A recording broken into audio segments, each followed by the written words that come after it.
You know the vibes. Welcome back to another episode of the Hoop Genius podcast brought to you by NBA 2K24. You can get your copy through the link in our description. BJ Armstrong here alongside myself, Mo Mootsie. BJ, how you doing? I'm doing excellent. Doing excellent, Mo. I know you're a little down today because your Celtics lost. So, ladies and gentlemen, I'm going to give the microphone to Mo, as I always do, and say, Mo, tell us what happened last night to your Celtics. Before we get to the Celtics, there's one thing we got to clear up here on this show, because we put some clips out on social media with different sections from the show. And BJ, you're not on social media, so you don't see this and you don't see what the fans are saying. Now, we put out a clip where we talked about yesterday, where you said SGA is the best lead guard in the NBA. Yes. Now, a lot of people agreed, but a lot of people, when I said we're discounting Stephen Curry from this conversation, a lot of people took issue with that. I would like you to explain to those who are unaware what you mean when you say a lead guard. Well, a lead guard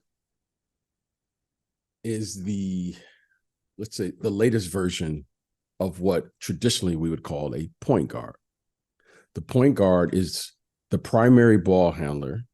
Today's guards are the primary ball handler, except the point guard of previous years or previous generations, they were the initiators of an offense. They would initiate the offense. They would get the ball to the other players and distribute the ball, organize the game in a way that the premier or elite guards utilize passing to organize the game, to create a team structure. Today's lead guard is the primary ball handler, and he plays downhill, and his first objective is to score. Excuse me. His first objection is to score. Yeah. Now, can they pass? Absolutely. But it's reverse. It used to pass, then score. Now you score, then pass. Right now, there isn't a better guard than Gilgeous-Alexander that plays the lead guard position with his first option is to score. Once he draws a double team here. Now, you say, well, what about Steph Curry? He scores a lot of points. Yes, he does. Steph Curry, there are anomalies to every scenario. He's an anomaly. He's an anomaly in this sense. He's really some type of hybrid guard because he plays without the ball primarily, who happens to have the ability and a great handle. But because he is such an exceptional shooter, he floats in and out depending on time and score during the course of a game to help his team win. He's kind of an anomaly. He's kind of like, you can't teach someone to do it. It's like, hey, sometime be a point guard or a lead guard, and then sometime go to be just a scoring guard and do that. He kind of floats around. He's a hybrid. He's an anomaly. There are anomalies to situations. He's one of them. So if you just put him as a lead guard in the NBA, you would be taking away his ability, which may be his greatest ability, to score. But if you just made him into a scoring guard, you would also take away his ability because he has an exceptional handle. Mm-hmm. He knows how to run a team, but because he has these unique abilities, you have to allow him to float according to the game and allow him to be and utilize him in ways that maybe you wouldn't traditionally utilize a lead guard or a smaller player. So one of the things that makes him such a hard guard is, here's a little secret. Most of us little guards, we never, ever have to play against a guy who comes off screens because most of the times, 9 times out of 10, we're out in the front of the court defending with our back to the rest of the players, right? We'll get over a screen on a ball screen. We may get on a under or over a double screen. However, very rarely do we have to come off and trail guys off of screens set off the ball. That's what makes Steph Curry such a unique player. So the reason Steph Curry, who is clearly an elite player, Okay, he's clearly there. He's one of the most unique guards ever to play in this game, at whatever you want to call him. However, he's just not. You can't put him in a category. He's probably created his own category, Mo. If you just said the best hybrid guard to ever play in the NBA, his name is there. But if you just said with his skill set, you're going to make him into a scoring guard. Well, there's been a lot of guys that's averaged 27, not a lot of guys, but there's been a few guys who, believe it or not, Mo, they've averaged 30 a night in this league. Okay. Mm-hmm. Okay. One comes to mind, Allen Iverson. Okay. Yep. Okay. You know what I mean? Now, you can make an argument. You can make an argument there. If you just said scoring, you can make an argument there. There were other guards who could score. There was, at one point, Russell Westbrook is averaging a lot of points. There's another one, Derrick Rose is averaging a lot of points. Stevie Francis. There's been some guards. However, my last point is Steph Curry is just so unique for how he plays that he's literally, and that's what great players do. They literally carve out their own separate lane. Mm-hmm. I can't put him in any traditional way because, Mo, there was a reason he was drafted, I think, 6 or 7. Because, Mo, you had to really figure out how to evaluate a player with this skill set. Think about it, Mo. Think about this. He was like the 3rd or 4th point guard taking in the draft, and he went in the top 10. Shout out to Johnny Flynn. Okay. Ricky Rubio. Yep. Tyreek Evans. All those guys went ahead of him. Those were really good players. Tyreek Evans was the rookie of the year. Those were really, really, really good players. However, when you watch Steph Curry at Davidson, the executives all said the same thing. Like, we all didn't miss the fact that, he could shoot, but what coach is going to play him really as a 6'3" 2 guard? Mm-hmm. And he ended up going to the team that already had Monte Ellis, which was crazy. So let me ask you this. Luka Doncic, why do we not have him included on this list of lead cards? Because Luka has yet to define, as you've heard me say now for years, what position he really wants to be. So if you're saying right now he's the point guard, well, where do you have Kyrie? Is he not? Have we just officially made Kyrie a 2 guard? Well, kind of, by the way they run their offense, but that's what I'm saying. Okay, defensively, is Luka matching up with De'Aaron Fox and SGA on every possession? And we saw what De'Aaron Fox did the last time we were there. I've said this to you, and this is the first time this year. When Luka figures out what position he's going to defend, the Dallas Mavericks will consistently go in the direction of that decision. I don't have any questions about this young man's on the offensive end. This man is a clutch performer. This young man, he's got courage. He wants the big shot, plays through contact, all of that. However, with that talent comes a responsibility to build a team around him. And that always starts on the defensive end. And whenever he's ready to make that decision, then the organization can say, okay, Luka has committed to whatever position he wants to defend, the 2. So now I got to get a player who can defend the De'Aaron Foxes, the Shea Alexanders, the Ja Morants, all of those, the Damian Lillards, the Steph Currys, because you got to defend those guys, the Jamal Murrays. You have to defend the players who play downhill. That's a fact. So whatever he decides to do will determine when they can consistently, because look at them now. They got a hot start right now. And when he figures that out, Mo, then now you can work with the organization to say, this is what we're committed to doing, and this is how we're going to do it. Well, according to Basketball Reference, Luka spends 94% of his minutes at the point guard position, and last year was 96% of his minutes there. But I think the game is becoming so position-less.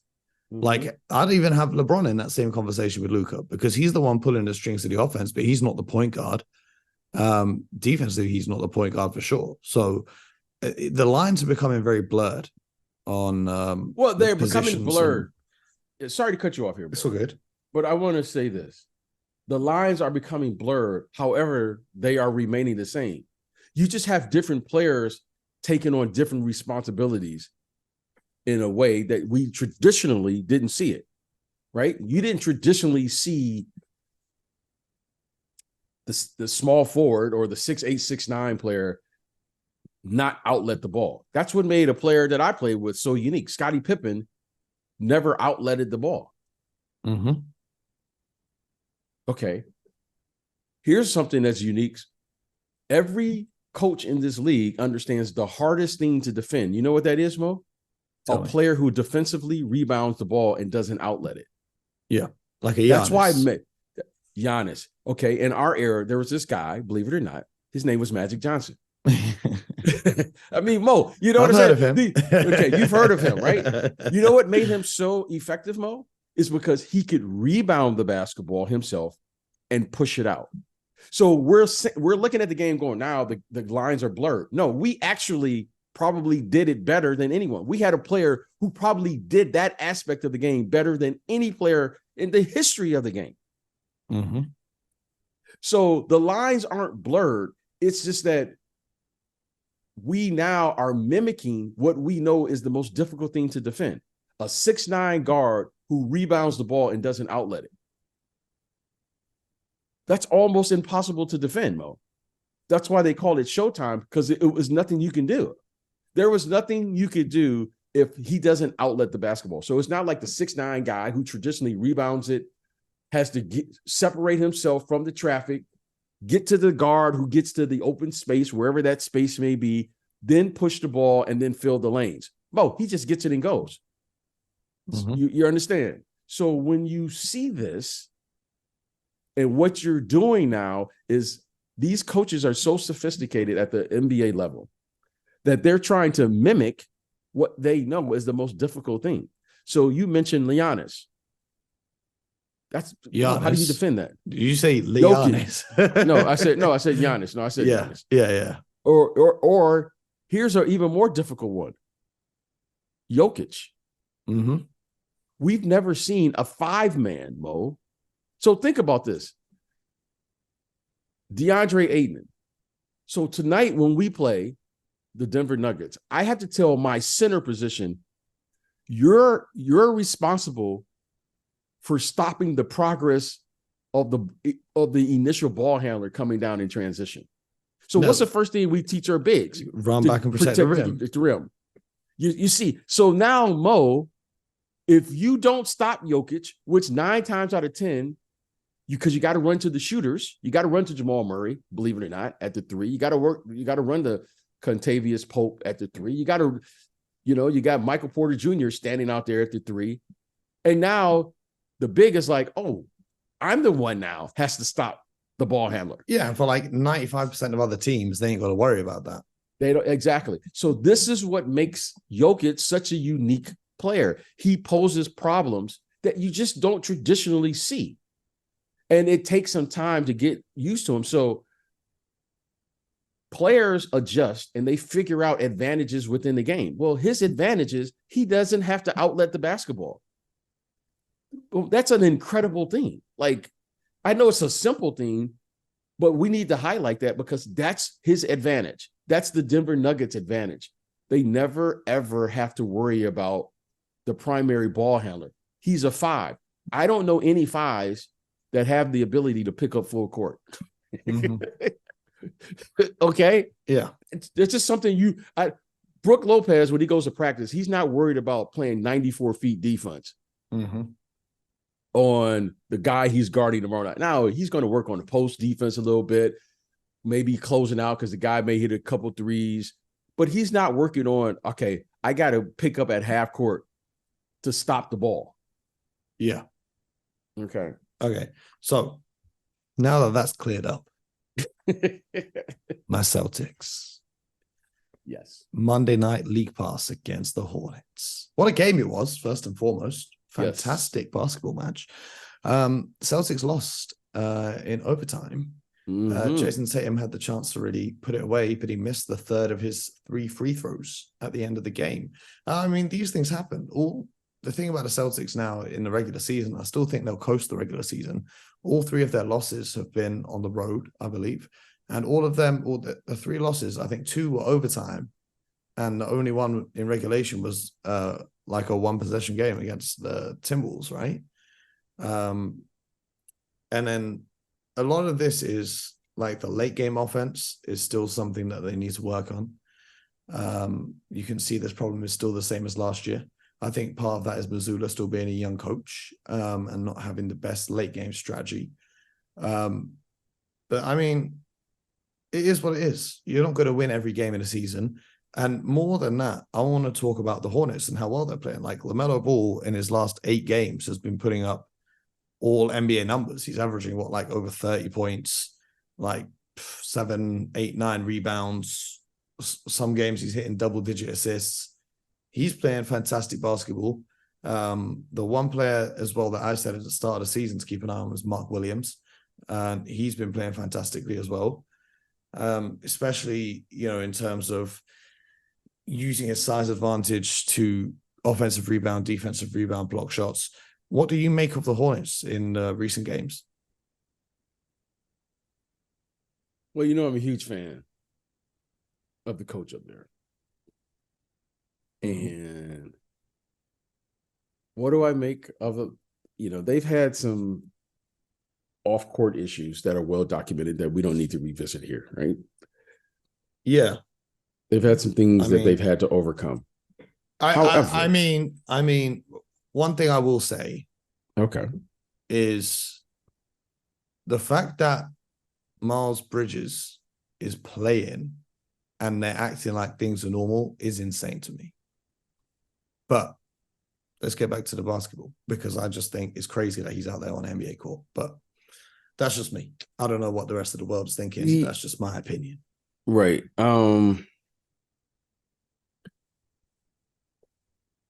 Steve Clifford is without question, he's doing a terrific job with this roster.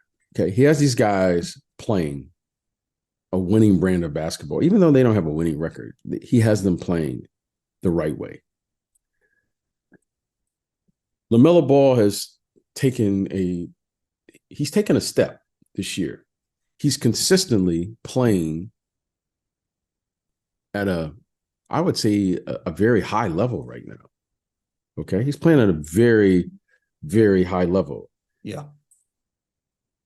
At the early part of the season, right? They're like 12 or 13 games into the season, and he's playing at a very high level. And the fascinating thing is when you think of him as a lead guard, because that's what he is with size. Yep. Okay. But here we are highlighting his ability to score. What do you have? 30 something last night, right? He had like 30 something. Okay. So again, this is another, we're shining a light on what it takes to be a lead guard in today's game. That's why we call them lead guards. Okay. It's going to be fascinating to see what they're going to do to build this team, because they have a player now that's capable of getting 30 on any given night. Clearly, now you're saying, well, if he gets 30 in a regular season, he should be at the very least, get 25 or 30 in a playoff game. Mm-hmm.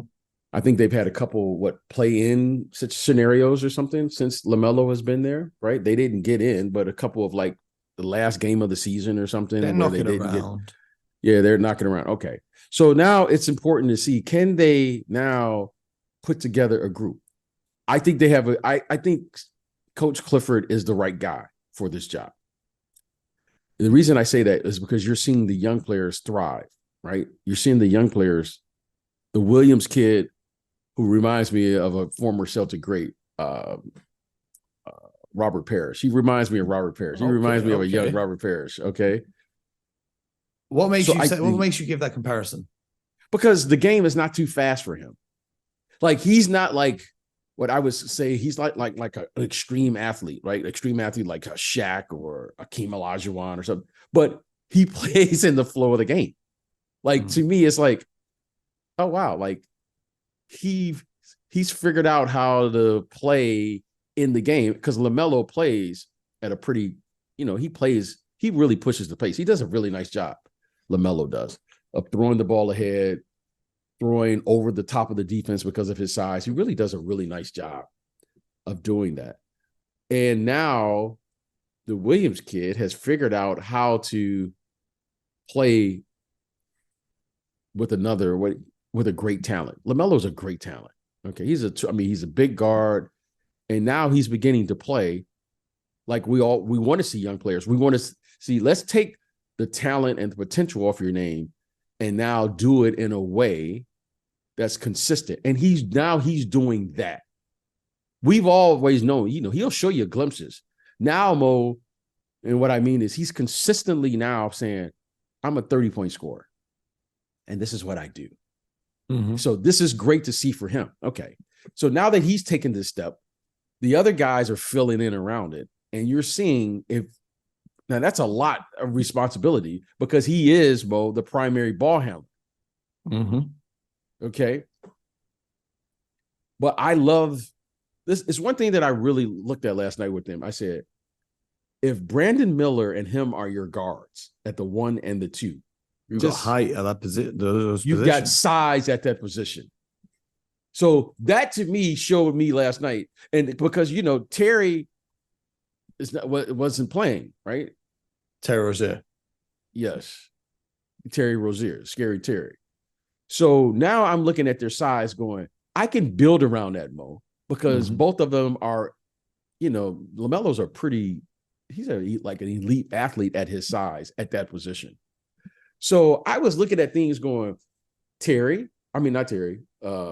Miller, Ball, and Williams. I'm going, that's size at every position. Mm-hmm. That's a nice little young three that you've got to build around. Because they're all big at their position. They're all like athletic at their position. You just got to find a 3 and a 4 to run with them. Exactly. So I was looking at their team going, they can get some things accomplished now. Now you got to let this go together. But it all starts with LaMelo. So I got to give LaMelo credit. I'm liking his consistency now of what he's doing. That's the thing that to me is standing out, is when I start to see young players begin to consistently do it. They're not going to do it like one game, and then they'll have 2 or 3 games where they have 15, 18, and then they have another game of 35 to kind of remind you, yes, I am good. LaMelo now is starting to say, this is what I do. And when you start to see that growth, now you got something. So hopefully, Mo, health has been part of why he hasn't been able to do it, right? He's had some injuries. I think he missed games last year with a foot injury, so forth and so on. But I like what I'm seeing from him. I like this Miller kid, what he's doing, the kid Williams. And then when you put Gordon Hayward and you put the other players around and you're sprinkling this in, suddenly now, Mo, you have an opportunity to win at home. Mm-hmm. And what do I always say, Mo? Defend what? Home court. Home court. Okay, so when you start to see that, now you got something, and then you can begin to build on that. So right now, I like what I'm seeing. That was a great win for them.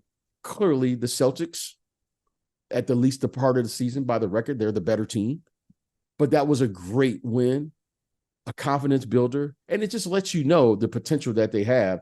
But they got to play to that potential. But you can see that they can do some things and something you can build on.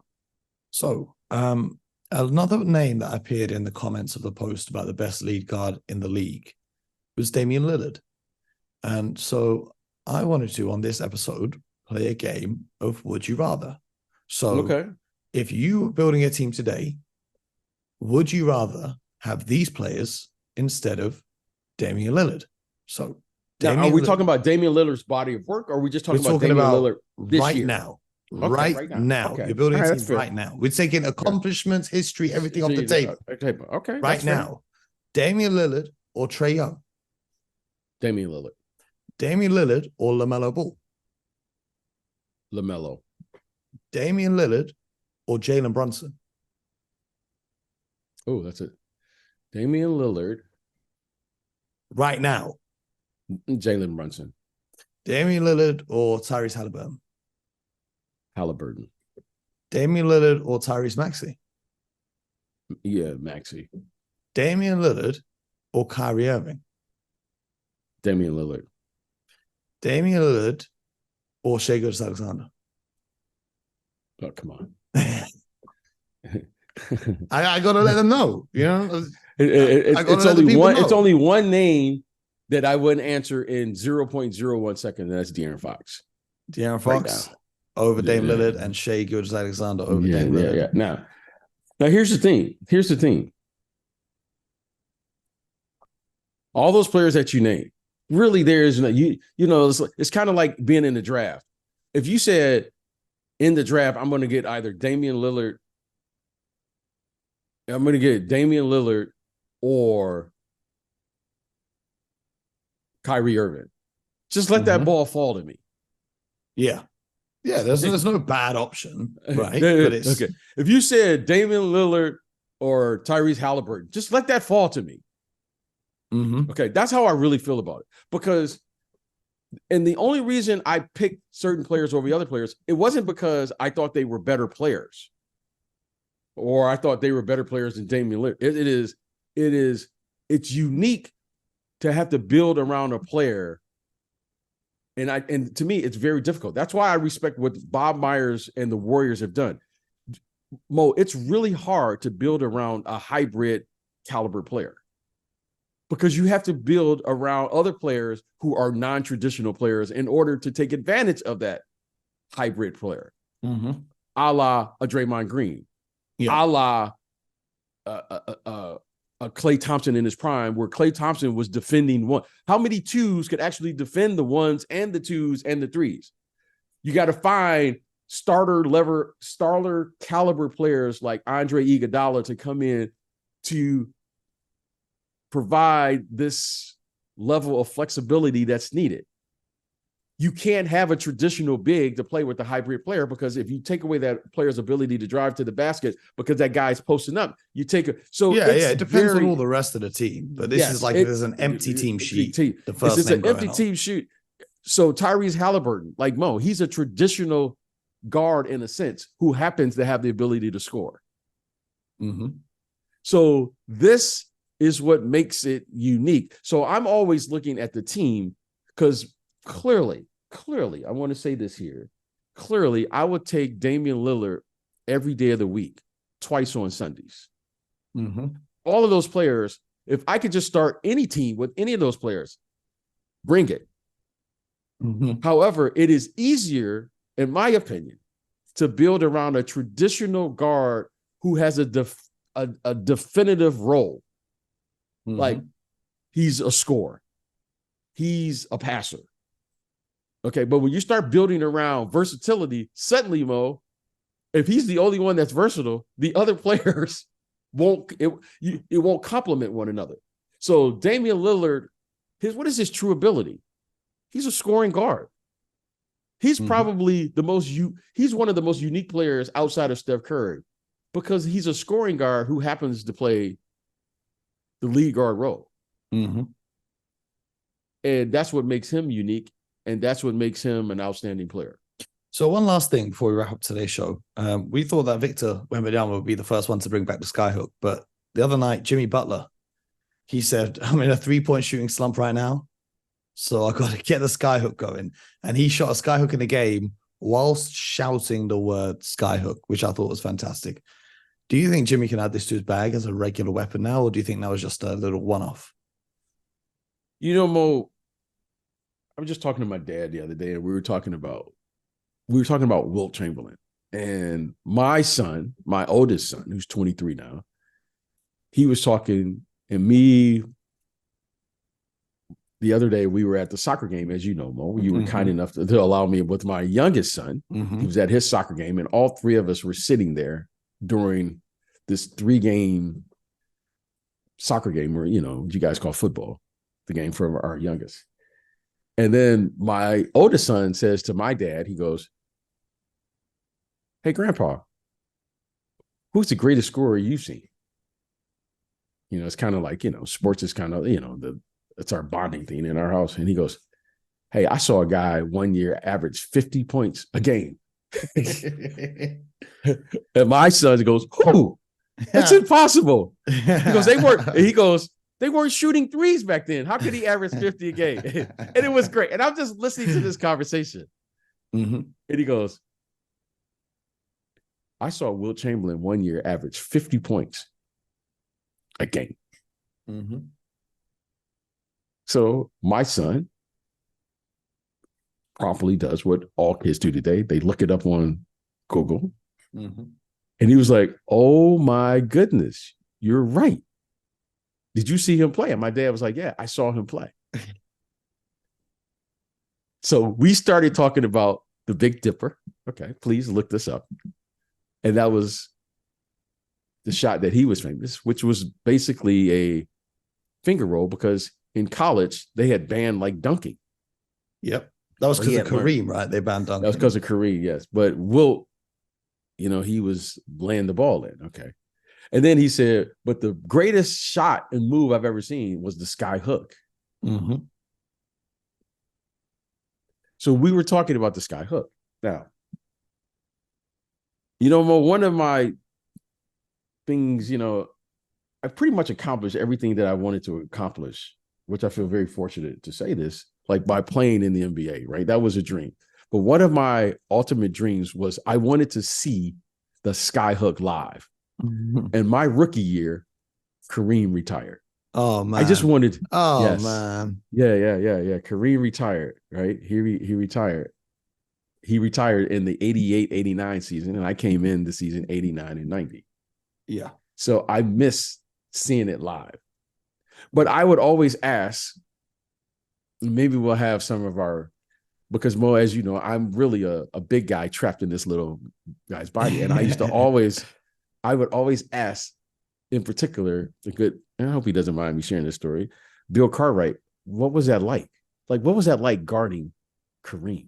Like, what was that like? Yeah. Like, how do you, at the time, he was the leading scorer of all time. Okay, now LeBron has passed him. And I was like, what was that like? Like, how do you guard someone with an unstoppable shot?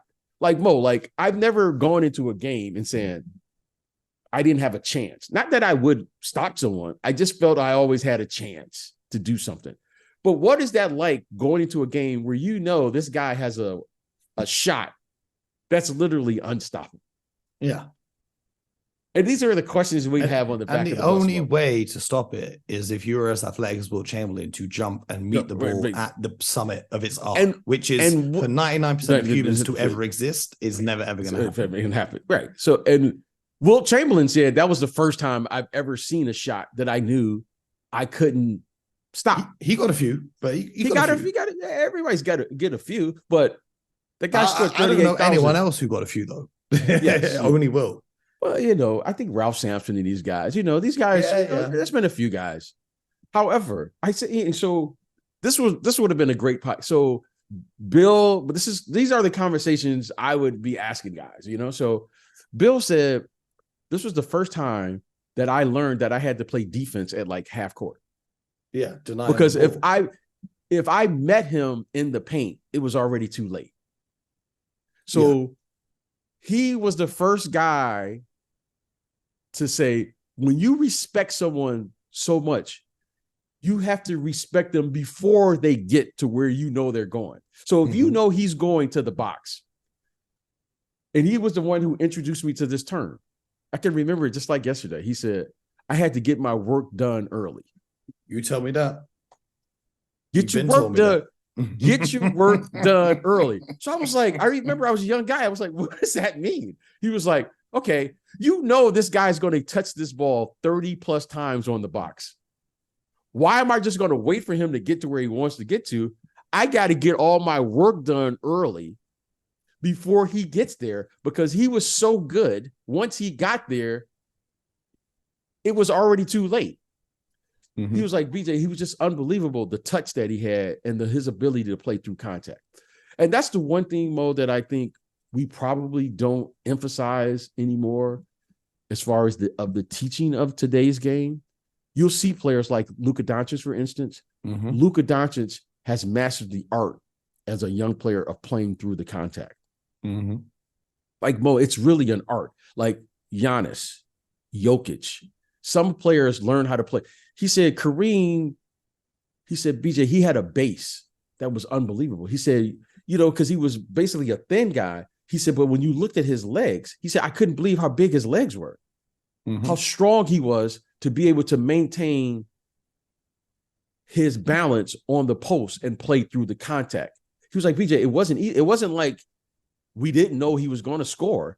It was just that he had such an ability to play through all of this contact, absorb that contact, double teams and all those things, and then play in a style that was non-traditional at that time. They were playing fast basketball.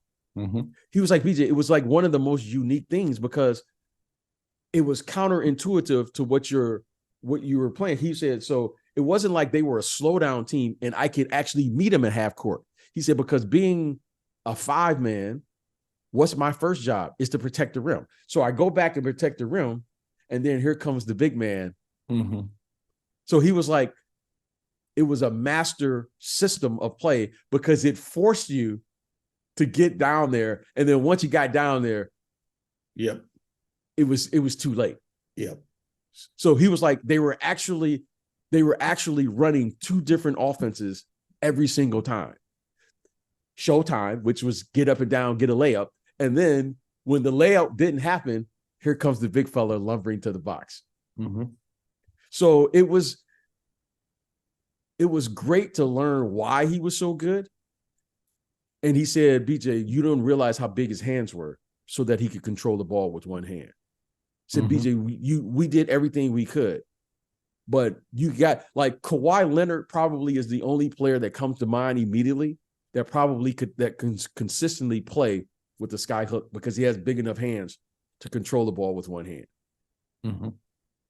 You follow. Like you have to be able to play with one hand to do it. Kareem, if you've met him, you shake his hands like Dr. J and some of these players. He has massive hands. I mean, he literally can hold the ball with one hand like you and I with a grapefruit. He can do that. And that's how he plays.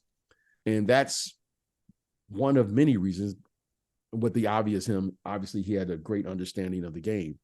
But just listening to the guys who had to guard him talk about him, they held him in the highest regard because of his ability to understand where he was effective. I mean, Mo, you very rarely could you force him to take a shot he didn't want to take. Think about that, Mo. He was like, BJ, I couldn't knock him off of his spot. He was patient enough on the offensive end to let you do what you had to do and then say, okay, you're done. Here's this sky hook. Now take that. Man, he was crazy. that good. He was that good. So offensively, and then the last thing, because I could talk about, I didn't see it live, and that was one of the things. But there's been players I've asked, what did it look like? And they just said it was like the most beautiful thing live. I mean, I've seen it. I've been in arenas where I've seen him play, but I wanted to see it at ground level. Because it was such an amazing, I mean, you ask players about it and they'll tell you, like, Mo, it was literally an unstoppable shot. Like, that's like one of the things that's most consistent that people will say. And you'll ask the old timers about Wilt. They'll tell you he was just unstoppable as far as his athletic ability. You know what I mean? There's certain things that all players agree upon. And those 2 come to mind when you just talk about a beautiful shot, a beautiful player. I mean, he's literally is like poetry, and they all talk about it. Well, let's see if Jimmy Butler can continue throwing these skyhooks and continue that legacy. But that's been another episode of the Hoop Genius podcast. I hope you guys have enjoyed it. BJ, appreciate you every time. You guys can subscribe on YouTube, Spotify, Apple, wherever you get your podcasts from. We'll be back tomorrow with more. Most importantly, get buckets.